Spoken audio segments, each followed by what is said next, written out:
Hello and welcome to the Newsagent podcast. My name is Victoria Brush and I'm the Senior Content Executive for Goodlord. This is a recording of our webinar, Win More Landlords to Your Agency's Brand. In this podcast, we'll hear from Costas Frangeskou, Chris Watkin and Sally Lawson as they discuss different marketing strategies to help letting agents win new landlords. And now onto the podcast.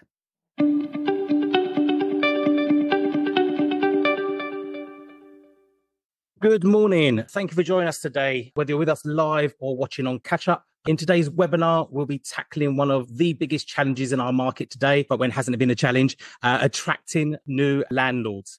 And to really be successful in our medium to long term, to win more landlords, you need to be more attractive to the market. So, and who else to help us with that? But today I have two of the best agency trainers in the market, Chris Watkin and Sally Lawson, and dare I say, some landlord whisperers. Each one of them approaches the challenge in their own way, but where they align is in the results that they deliver for their agencies they consult for. And many Goodlord customers told us that who have adapted their techniques, they have seen positive changes in their business. So we wanted to bring them in and share them with our wider audience today. As well as sharing their best practices, we'll also be answering questions throughout the webinar. So please, if you have any burning questions, either relating to the topic at hand or questions you'd like answered today, while we have Chris and Sally with us, then please put them into the Q&A at the bottom, and we'll try and cover as many of them as we can. With each, obviously, we have limited time today. So what we're going to do, the way we're going to run our webinar today, once in a minute, I'll ask Chris to introduce himself, is we'll offer 15 minutes for each of our co-hosts today to talk us through and give us a taste of their approach to the challenge at hand. And obviously, there's a lot more content and value that they can bring. We just don't have the time today because I'm sure you all have other things that you need to do. But you can look them up, and there's a lot of great stuff available to you online, or reach out to them directly. So that's great. So Chris, would you like to? Actually, before we do that, then let's talk about Goodlord. So if we have any Chris or Sally fans that have joined us today that don't necessarily know who Goodlord are, Goodlord is the market leader in lettings products and services. So we are a better than integrated solution for letting agents, covering everything from landlord terms of business all the way through to handing over the keys and even collecting the rent. So our unique offering allows agents, if you ask our customers, it allows them to save time, to use how they wish, whether they want to use it in the business or actually get home and see a bit more of the family and their partners. Or compliance, we are a compliance first business, which means everything we do has to remain compliant. So we have over 40 stages within our platform where we remove manual risks from compliance. And last of all, we help agents generate revenue, be it through other services that they offer or through cost savings with their existing models. So a number of different worlds there. Please reach out to us if you'd like to find out more. But today is really about you guys and landlords. And the first thing we want to touch on is obviously how do we win more landlords and how do you do that through your agency brand? So Chris, give us a quick introduction and then we'll kick into the finer detail. Oh, you're on mute. Thanks, Costas, for that. My name is Chris Watkin. I'm the UK's #2 business generation specialist for letting agents, helping attracting landlords for over a decade now. And I work for in excess of 122 letting agents around the UK because I can only work for one agent per town. But today's not about me selling my services. My job is to help and guide and educate and support the wonderful letting agents watching this webinar. Fantastic. And thanks, Chris. And yeah, if anyone hasn't seen anything from Chris before, then you've probably not had internet for the last 10 years.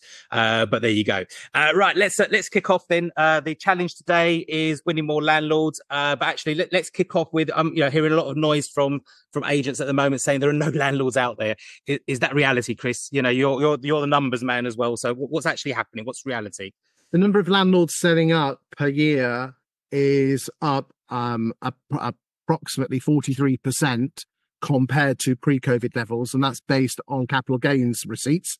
And we can look at the number of landlords selling up. So yeah, the number of landlords selling up was up 43%. And the number of landlords buying, and again, we can judge that from stamp duty receipts in terms of unit numbers, is down 20%. So you would say, well, 43% up and 20% down.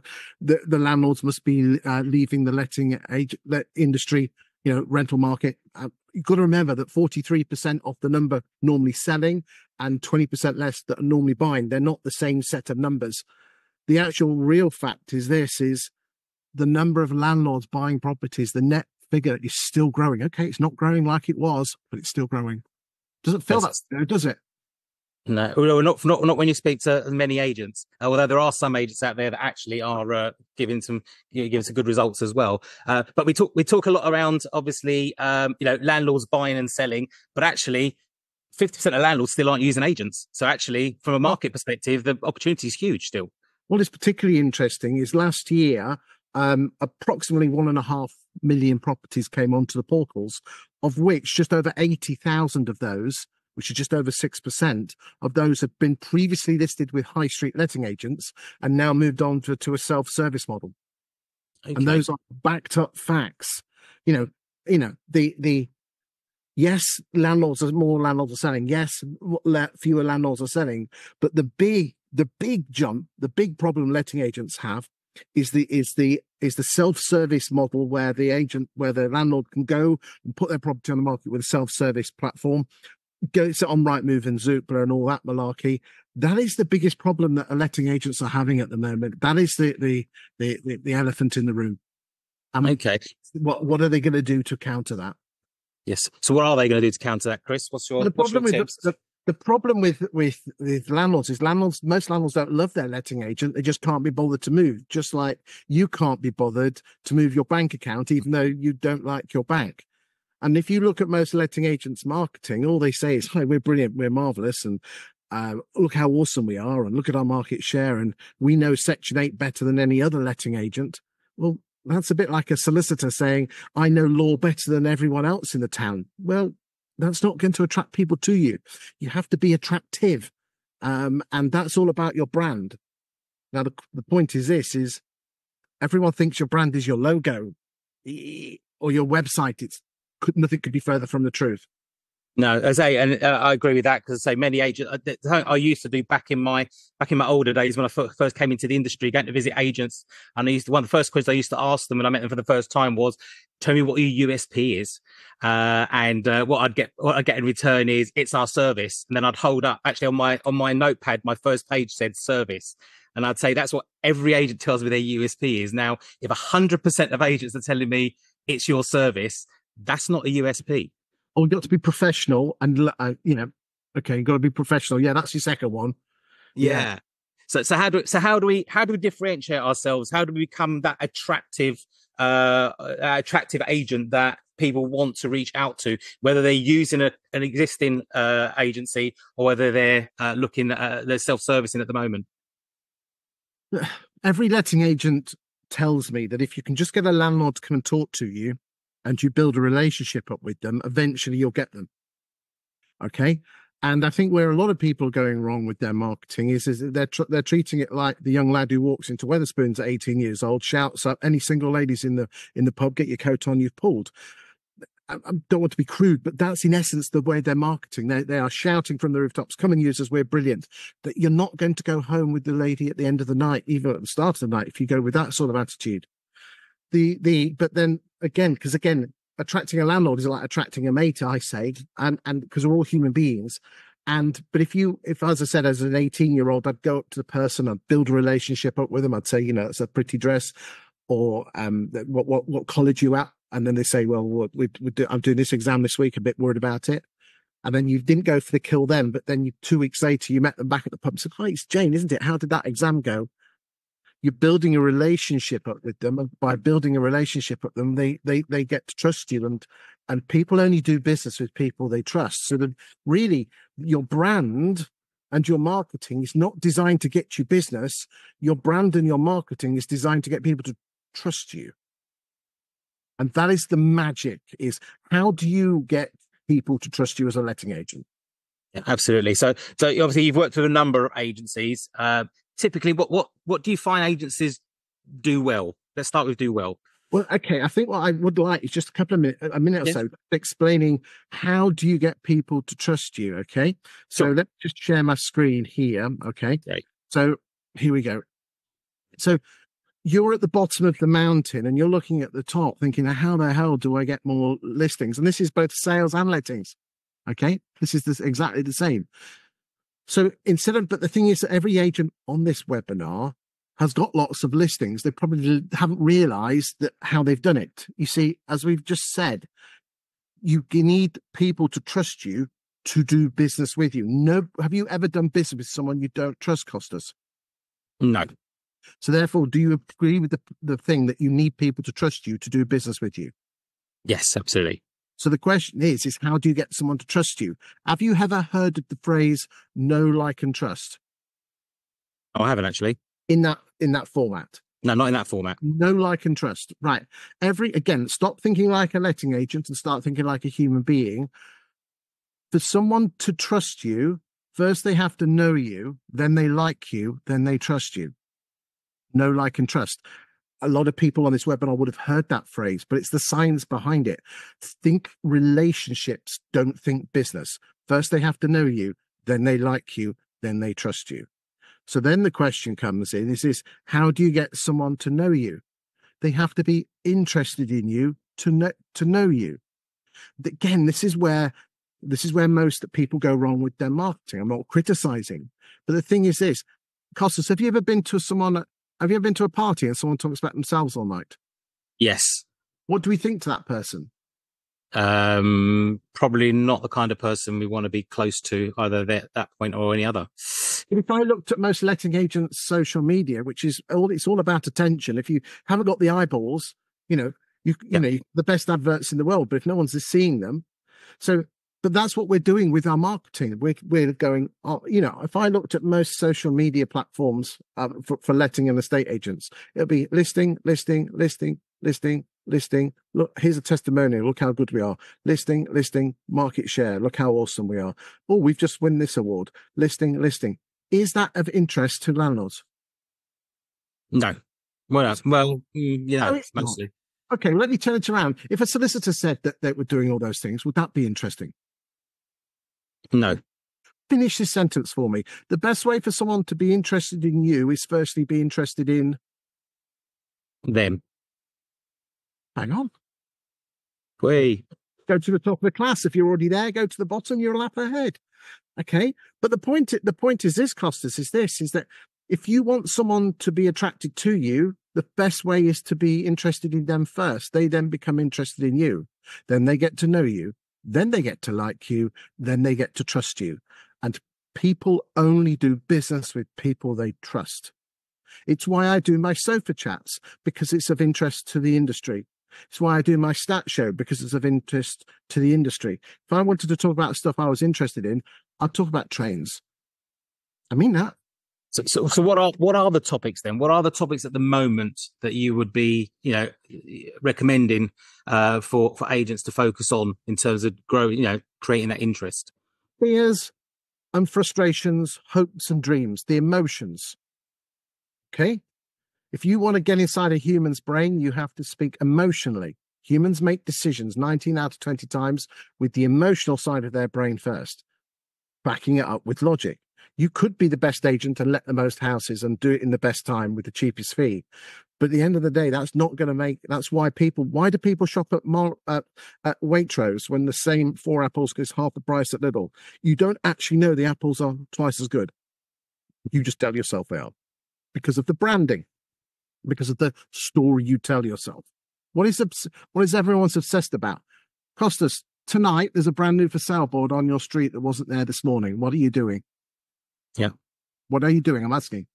What am I doing? I am going online to find out how much it's up for, and then obviously adding 20% to my property, as most sellers do.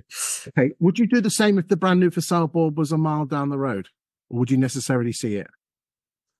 Probably wouldn't do the same. If it's on my road, it'll probably spur me to do it there and then. Because you're nosy at the pictures and you want to have a look at the value of that house, because that has a direct relationship to what yours is worth. Can I therefore say that every homeowner and every landlord is obsessed about the value of their own home? Yes, without doubt. then why aren't we talking about that in our social media? Okay. And again, let me prove it to you. 10,000 vendors and landlords were chatted to, were surveyed last year by the Property Academy for their best agent guide. Okay. 41% said they chose their agent because they liked and trusted it. Good reputation, that's trust. The same thing, that is. Market knowledge. Everyone is obsessed about the value of their own home. The second thing that every landlord is obsessed about is this. Have you noticed how landlords have Rightmove alerts for every street where they own a property? Because when something comes on the market for rent, they want to know what their house is worth and what it will rent for. Yeah, I know a few of those, yeah. Isn't it interesting? And again, I can only talk as a man here, but whenever I change my car, I'm looking 18 months before the car's going to get changed, going to all the garages, knowing damn well all I'm going to get is a black Audi A6 because that's all I've had for the last 16 years. But I still go to all the garages. So why, I find it fascinating that only 157,000 people move home each year for sale and rent. 157,000 people move home every month in the UK for sale or rent, but in excess of 10 million people go on to Rightmove every month. Hold on a second. 10 million. So why are 10 million? If 10 million went to Amazon and only 150,000 people actually bought, that's rubbish. It's because this is property porn. People are obsessed about what's coming on the market, what theirs is worth, and the next one they want to buy. Therefore, if I was a letting agent trying to attract landlords to my agency, I would do one of two things. Would you like to know what the first one is, mate? Yes, please. First thing I'd do is talk about the property market. What's happening to house prices? There we go. The future of the Lancaster buy-to-let market in 2024. That's a 1,000-word article. You're going to say, well, no one's interested in that. Just written in the Sunday Times style. Everyone reads the Times. Why didn't Lancaster house prices crash in 2023? This is an article that I've written for my clients this week. I know exactly, we're going up to level C on EPC ratings. Here's a map which shows you can actually take it down to street level to show you where all the properties are with D&Es that are privately rented. The average change in rents in the last 12 months, the average change in rents in the last... Every landlord is obsessed about the value of their own home. Yet Savills have been doing this for 30 years, talking about the property market. All I'm suggesting is, why don't you do it? Talk about the local property market to local people. For a lot of agents, and obviously, you manage this for a number of agents successfully from that perspective. But a lot of agents might be with us today thinking, wow, that's a lot of work. For some, it's an excuse.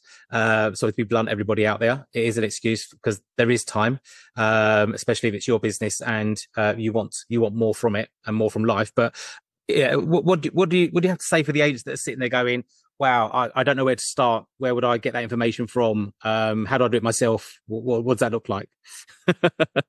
You text me on that number. All right. This will blow your mind, Costas, is this. I'm so confident of the system, I give the system completely away for free.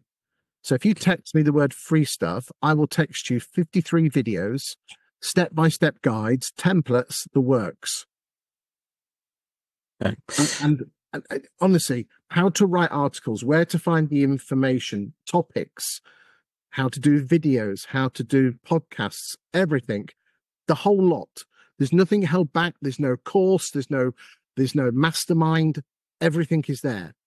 Now, the job I get paid to do is that if you haven't got the time, then I can help you do it. But if you have got the time and no money, you've got no excuse. Text me, just text the word free stuff and I will send it to you. But I'm so confident, Costas, that people won't do it. I mean, because they come up with excuses, but I hope one person here who texts me, I'm getting the texts are coming through like billion at the moment. So thank you. It just shows that we're live, doesn't it? Is talk about the local property market and you will become really, really interested. Would you like to know what the second thing is? Go for it. Yeah. We said that every landlord is obsessed about the next one they want to buy, even though not necessarily they're wanting to buy. Okay. So what I would be doing is this. Okay. I would be picking the best buy-to-let deal there was. Okay. So I would do this. I would pick the best buy-to-let deal that would come on the market in the last week, and everyone should be able to pick that on Rightmove in nanoseconds. I would get the photograph and I would drop it behind me on Zoom like this and do a solo recorded Zoom session. Okay, so the property's there. This is the bit that's going to screw your head up, Costas, so hold your horses on this one. This property has to be on the market with a competitor. Why do you think this? Why do you think if you just put your own on, why would that be a problem? Well, it's talk about yourself again. It's and also it's the minority of the market that you're quoting on. Indeed. Rather than the market. The magic thing is this: is that when you post on social media, the first question you should always ask, who's it for? But the second one, which is just as important, is, am I doing this to get something or give something? Get or give. If you're just posting your own properties, you're doing it to try and get something, and people can smell that. So this property here, you could say, and you just say, if you are a Camberley landlord and you're looking for a 3-bedroom, 2-bedroom chalet bungalow buy-to-let deal, this is the best buy-to-let deal this week. It is a 2-bedroom chalet bungalow. It's on the market with Romans for X. It will rent for Y. I think this is the best buy-to-let deal there is this week. Go to Romans and go and get it bought. I can definitely back that up because our friend Christian, I remember seeing something from him that did exactly that, and it generated my interest. And actually, it was something I'd go back to and look at again because he was touching on the whole of market, and therefore became a trusted and sort of complete source. Hi, Sally. Thanks for joining us. Glad you can make it with us and you're safe. That's all good. We'll be coming on to you very, very soon. One last thing for me, Chris, and then we'll move over to Sally. I was at one of your sessions probably a couple of years ago, and there was I won't call it a debate, but there was a talk around whose responsibility is this? Is this the owners? Is this the lettings director, lettings manager, the negotiators? Is everybody responsible for making this work? What's your thoughts on that? I think it's everyone's responsibility, but you are the leader of the business, so ultimately the buck stops with you. How can you expect your team to do all this if you're not prepared to do that? So as with everything, it always starts and it always ends with the boss. Okay. Actually, a couple of questions that have come in on the back of that first session. One we opened up with in terms of landlords in the marketplace, and you talked us through how a lot of landlords that we use in high street agents have moved across to use other online options. And one of the questions that came through is, are landlords switching to how many landlords, or why do you think landlords are moving to the likes of open rent and other opportunities out there? Because I believe most letting agents are just there. Whenever you contact the landlord, you're just ringing them up with a problem. You take your 10% and ring them up when there's a problem. Sally's going to come on and talk about this. And again, I will just say for the record, when Sally says her bit, it's not a case of should you do my techniques or Sally's techniques. They both really well. And when you put the two together, the sum is greater. The whole is greater than the sum of the parts. The magic thing is that you have to create value to make you worth your fee. And if all you're doing is collecting the rent and ringing them up with problems, and things are a bit tight because of mortgage payments, the first thing they're going to ditch is you. But if you become so indispensable, when was the last time you got your landlord in to give them a review of their portfolio? When was the last time that you actually sat down and said, is this meeting your investment requirements? No, what you do is take the 10%. No, what you don't deserve the property if that's all you're going to do. I'm sorry. No, I appreciate that. Fine. Well, look, thanks for that. First, we'll come back to you for close to the end, but we'll move over to Sally now. Sally, thanks for joining us. Sally, look, I've been very fortunate. I've attended a couple of Rainmaker events in my time. Really, for anyone who hasn't, definitely something you should look into without a shadow of a doubt. Not only have I benefited from some of the training on the day, but actually be able to hear from agents that have implemented some of your tools and guidance, and have actually been very successful off the back of it as well. One of the big things I'm really excited for is a conversation there around creating avatars. That's something you're very strong about in terms of running a successful lettings business and creating avatars for the marketplace. We're not talking little blue men. I'm sure you've heard that many times, but I couldn't help it. Sorry. Talk us through. Well, actually, give us an introduction to Sally, and then talk us through your methods. Yeah, sure. No problem. Thank you, Costas. I think the event you're talking about was Agent Rainmaker Live, I think you've come to. Yes, which is a big correct. conference we do in November. So absolutely, that's always full of energy and very loud and all that sort of stuff. But yeah, it's an amazing event. We love it. Hey, my name's Sally Lawson. I've been a letting agent for 34 years. I still own my original letting agency business, plus others. I also set up a franchise. I didn't really like franchising, though. I really loved the training and the coaching. So in 2014, launched my first coaching company and really been in that space ever since. And it's what I spend all my time doing, because I recognize, particularly as my time of ALA president between 2016 and 18, I realized that there's a lot of pain in the industry. And there's a lot of letting agents that were just not making enough money, working too many hours. They, when you set up in business and you dream of, I'm going to have more time and I'm going to spend time with the kids and I'm going to have more money and I'm going to have that car and that house I always wanted. And it's like, how's that going?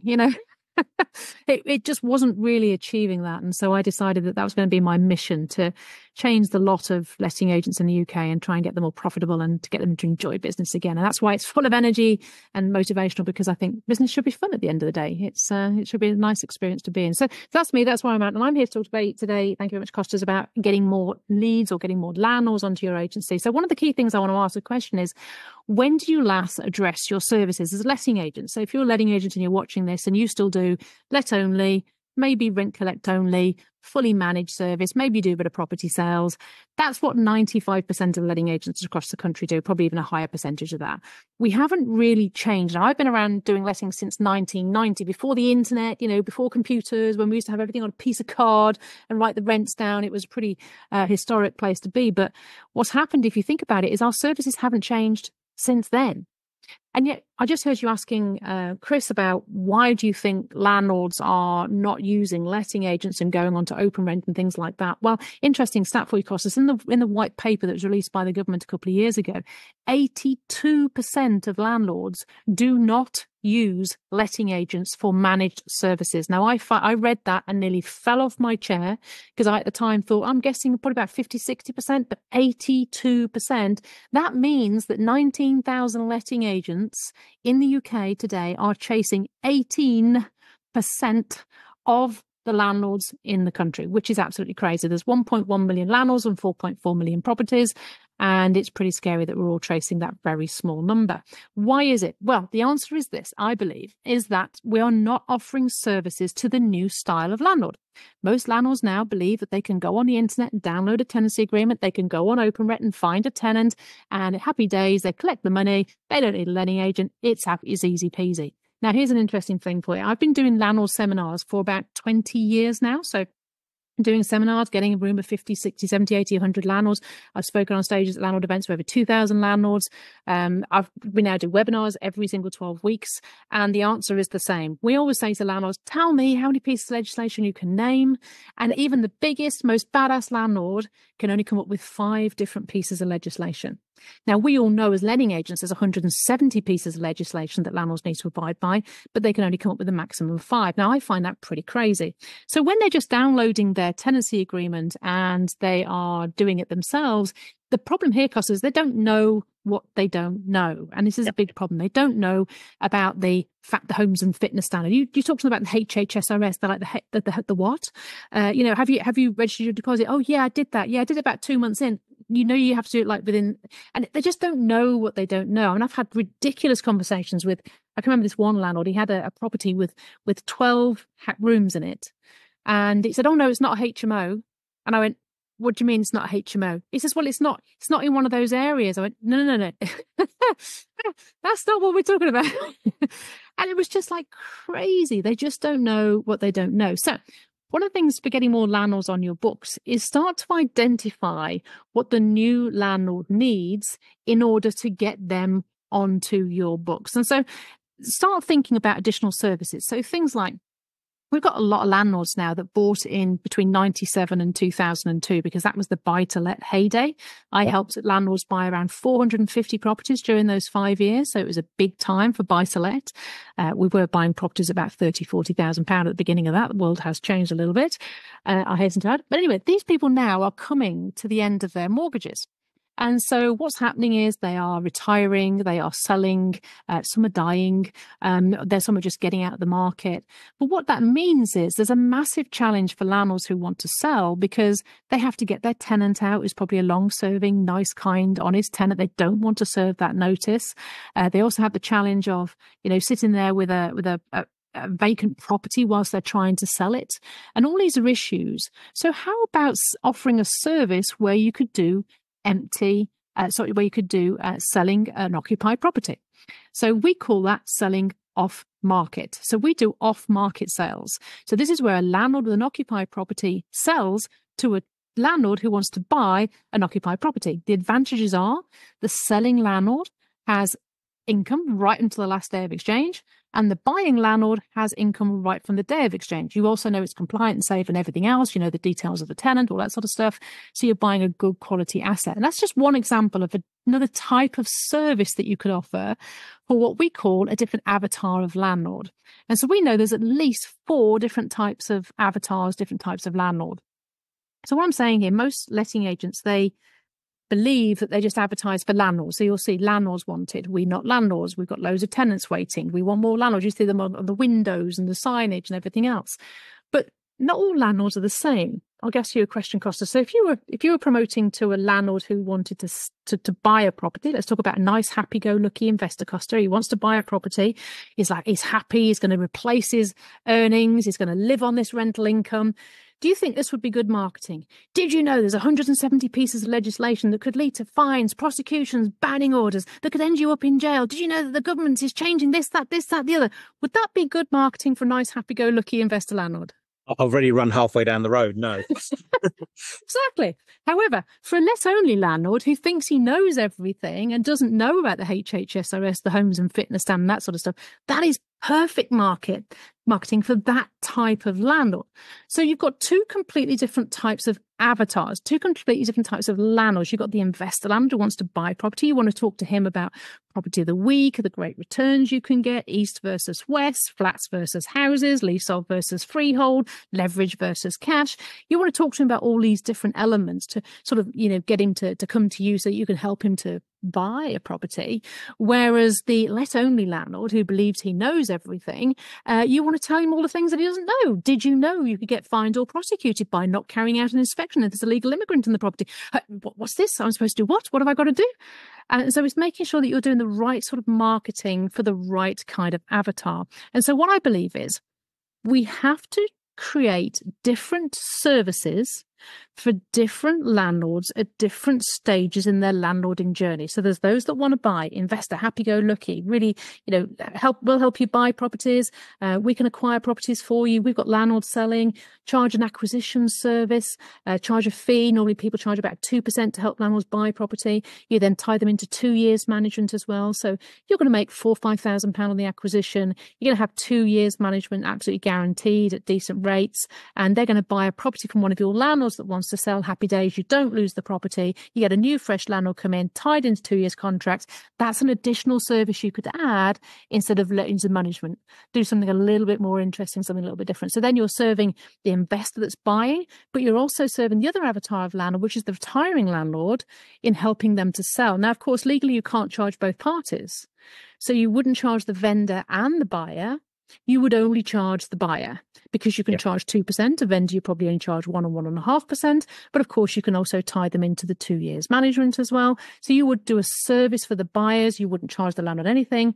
So Costas, you've got a letting agency and you say to your landlord wants to sell, Mr. Landlord, you want to sell your property. Don't put it on with the estate agent. Just give me 6 weeks. If I sell it for you, I won't charge you a fee.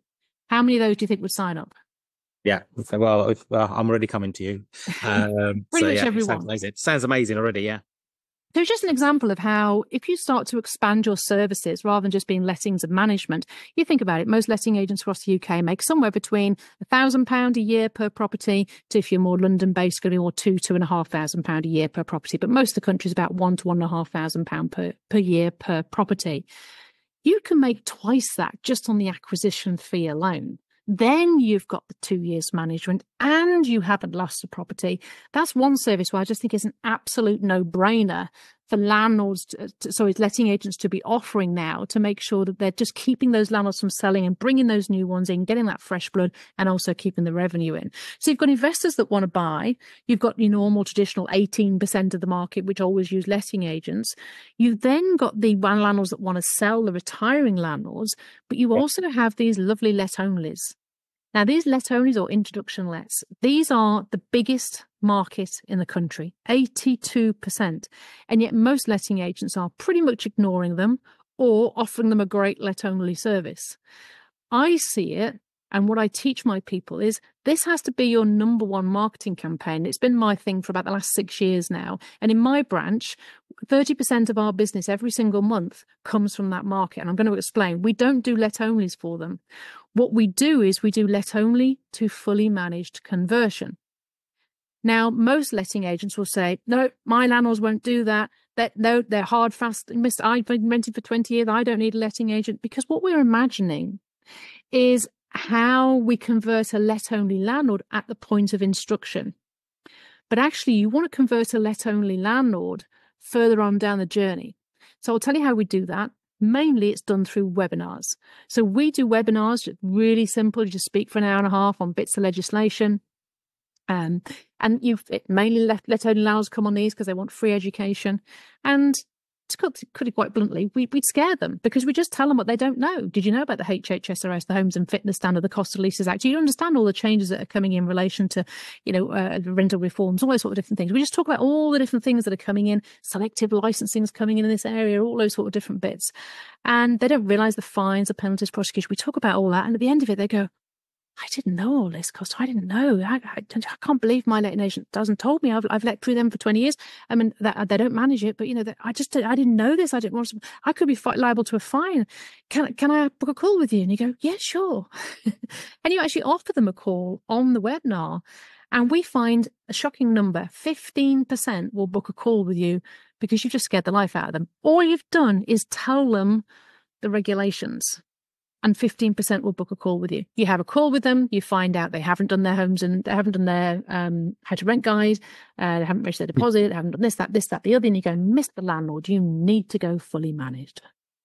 And that is how we convert now about 30% of our new business every month. It has been as high as 50. It's not regular. It's mainly on average about 30. I want to get it to 50 and then I want to get it to 75. And I think ultimately it'll be 100% of our business will be from let-only to fully managed conversion because that's the biggest market. And whilst 19,000 letting agents are chasing the 18%, I'm trying to create a movement of letting agents fighting to get back this 82%. Which is the let-only landlords that believe they know it all because they've got a tenancy agreement they downloaded off the internet and because they subscribe to some free helpline. But you know as well as I do, it's an absolute melee of legislation out there, lots of which end up in fine, prosecution, banning orders or jail.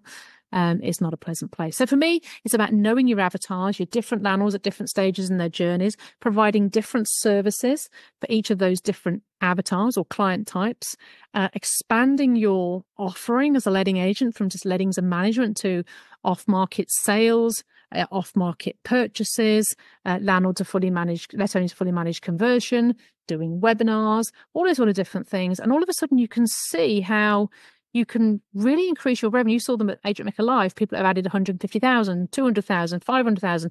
We've got a couple of people added millions to their business. That has a different level altogether. But you can see how you can quickly add £100,000 to your business by just adding those extra services and get your load more landlords on your books, but also additional fees that you wouldn't have got before. So for me, that's the answer to get more landlords on your book is focus on that biggest market, that 82%, offer more services, and the magic will happen. Yeah, no, and as you were saying that as well, I'm thinking of our typical clients, and actually they wouldn't need too many of these to actually for it to be a major impact on their business. You don't need hundreds, you don't need even dozens. Another couple of properties a month, even one a month, would actually really support the bottom line. So we're not talking huge volumes here for this value. One of the things you touched on as well there, which sort of crosses over into Chris's world as well. So for the two of you is around there is so much value in your existing customer base. Okay, so talking about your let onlys, well, most agents, close to all agents have let only landlords in their own business. They have landlords that potentially are looking to buy the next property, but they don't know how. They don't know how to release equity. They don't know how to build a portfolio. They just think of them as single units and therefore can't move on. So there's just so much value. Whereas and agents are open to spending tens of thousands of pounds a year on marketing to find that unique next landlord, when actually you probably already know where the next £100,000 could come from. They're already, and you have their phone number, you have their address, you have their email, and they probably would speak to you if you bothered to pick up the phone and speak to them. But from that perspective, what are the core sort of nuggets are there within your existing customer base, and how can you start opening up? If you've had a landlord that you've managed for 10 years and done very little with them apart from just collect the rent, pay them and keep everyone happy, how do you start up a different relationship with someone that's used to something very different? One of the things we do in the office is I call it hustle gang. Chris has just done the phone signal. It's exactly that. Get on the phone. Yeah. So we do. We teach that you get on for at least once a week, probably 9 o'clock in the morning. Everybody gets involved. We did one of these with an agency up in Manchester, and in 15 minutes, a group of 30 of the people, even the people from accounts were there, tenancy managers, the inventory clerks, everybody. We trained them how to get on the phone and just, I'll show you how to do it in a minute. Got them on the phone, and they booked 26 appointments in 15 minutes. It was just absolutely crazy. And it was just their existing database. And it's basically, it's not like Power. It's a little bit like Power Hour, but it's different. Power Hour is just, have you got any more properties? Have you got any more properties? Whereas Hustle Gang, it's a little bit different. You phone up with the reasons. Because I think one of the big challenges, and I think you were just talking about this when I came on, actually, that Chris said, we only ever phone them when there's a problem. And I think it's really important to actually turn that around and actually phone them when there's something good. And so with Hustle Gang, it starts off with, hey, Mr. Landlord, haven't spoken to you for a little while. How's things going? Blah, blah, blah. Have a little chat. Say, hey, we've just created this new guide, or we're just running this webinar, or we're having a soiree, or we're doing something. We just want to invite you to it. So you have a reason to call them. So that's why we use the webinars, because we can always invite them to a webinar. You have that little chat. You invite them to the webinar. And then what you do is you just say, oh, by the way, whilst you're on the phone, you've got a property in Wensfield. We've got a lovely tenant looking for a property in Wensfield. Do you know anybody who's got any properties around there that might be available for rent? And they go, oh, my sister-in-law's just bought one. Oh, really? Has she? Oh, that'd be great. Could you give me a number? Fantastic. Yeah, I'll introduce you. Brilliant. Fantastic. And I'll connect you on WhatsApp or whatever. And then you ring the sister-in-law. You can generate an appointment every 15 minutes on the phones doing that. That's our stats. If you've got a person on the phone for an hour, every 5 minutes making a call, every 15 minutes, every third call, you'll generate an appointment or an opening to nurture a conversation that will lead to an appointment. And that's just hitting the phones. Pick up the phone, everyone. Get your teams together and say great tool there. Thank you very much for that. Let's we've got just around 10 minutes left, so let's touch on some of the questions that have come in from the people attending today. Suzanne, thank you for joining us today and thanks for your questions. One of the things that she obviously is struggling with is obviously the bad reputations within the market because of other poor agents and tackling landlords' perceptions that all agents are the same. Any tips or guidance you can give from that perspective? Chris, do you want to jump in on that one? The magic thing is there's this thing called the internet and social media, and people spend hours a day on this. The vast majority of landlords live locally, so join local Facebook groups and then post content which is of interest. I mean, if you can do it on a video, even better, because the subconscious doesn't know it's a video. It thinks you're meeting the real person. So in reality, if you do that know, like, and trust mountain, get over your fear of video, which is a fear. And again, if you watch if you send the link free stuff, I've done a couple of videos on how to get over your fear of video, then people, you can only persuade one landlord at a time, but that's your job. One at a time. Show them that you're different, give value, help and guide and support them, attract them to you. And that actually brings us on to another question. So, Danny, thank you. Danny, thank you for attending. Danny, thanks for the question. Personal brand versus company brand. The conflict there. Where do you start? How do you balance the two? Should you be balancing the two? Chris, do you want to sort of kick you with that one and then move over to Sally as well?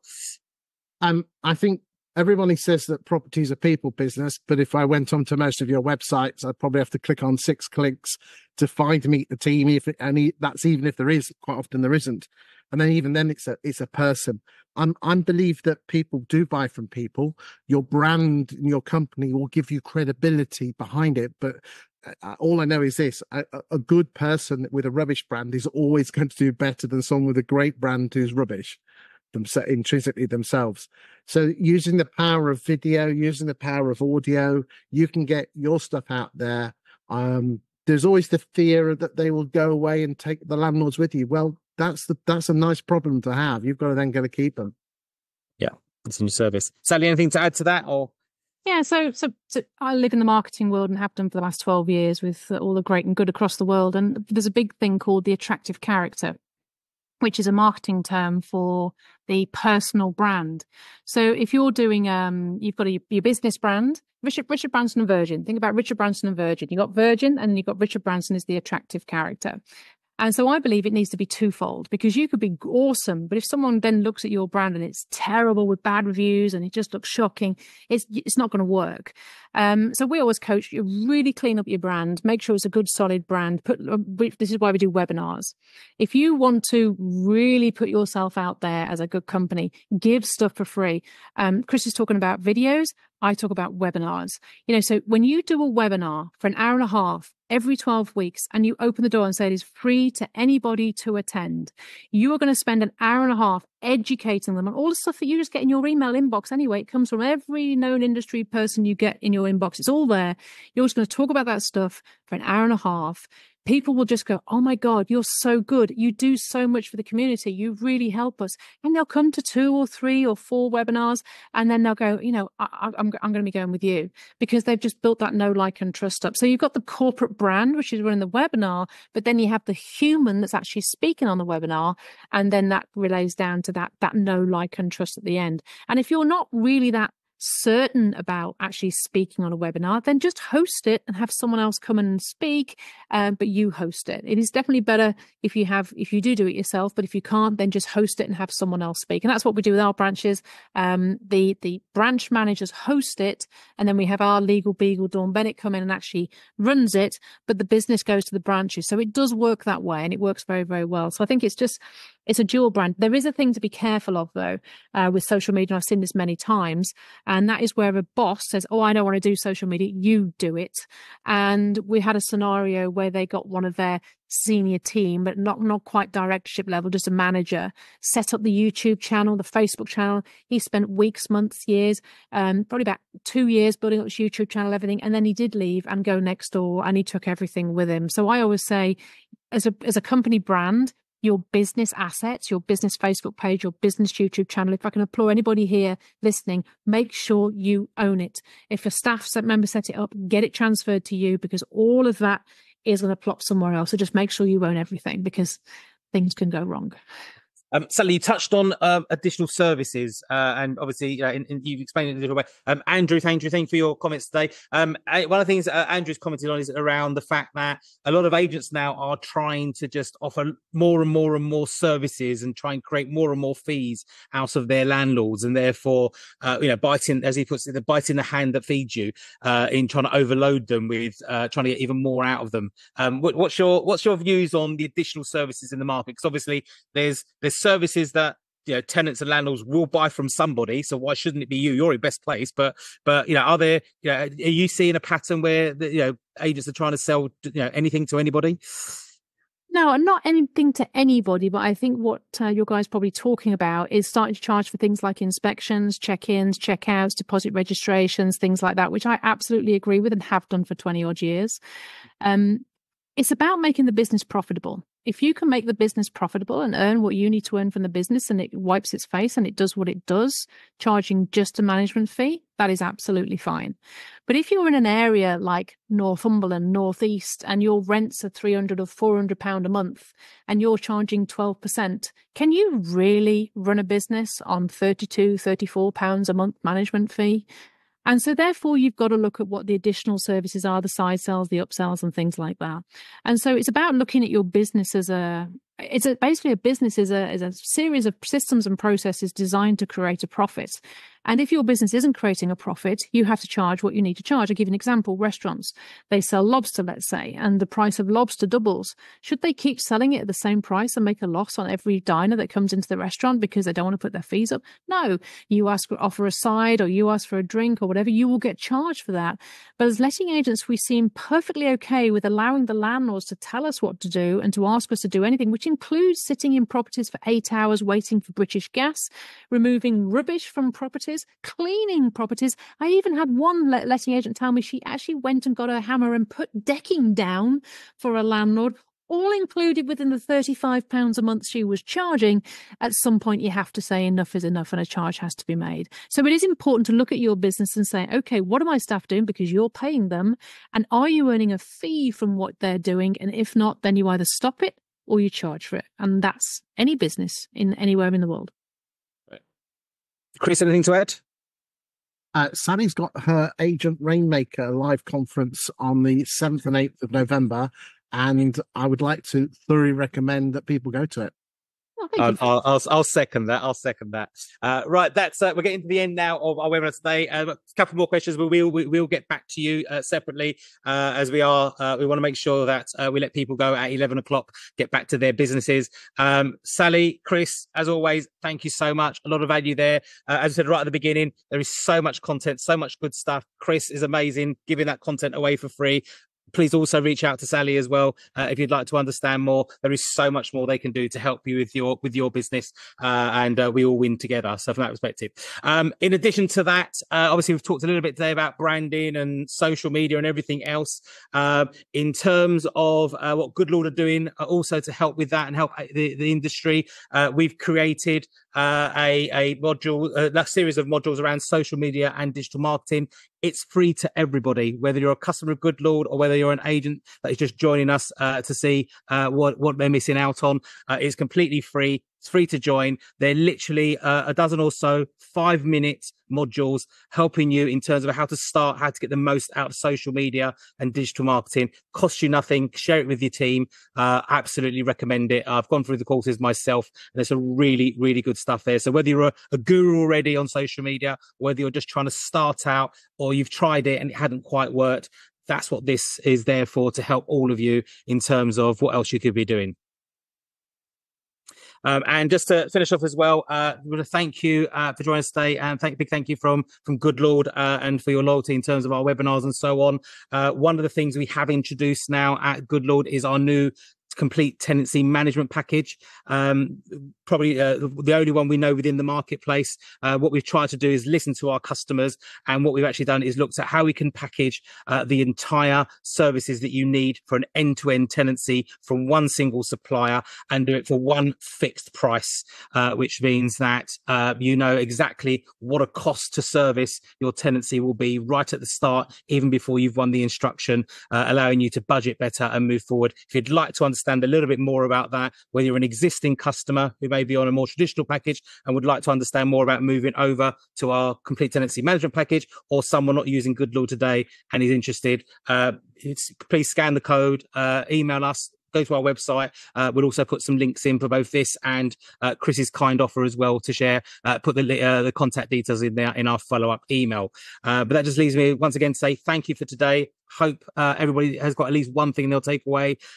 Please remember, the two key things I'm taking away is, number one, pick up the phone.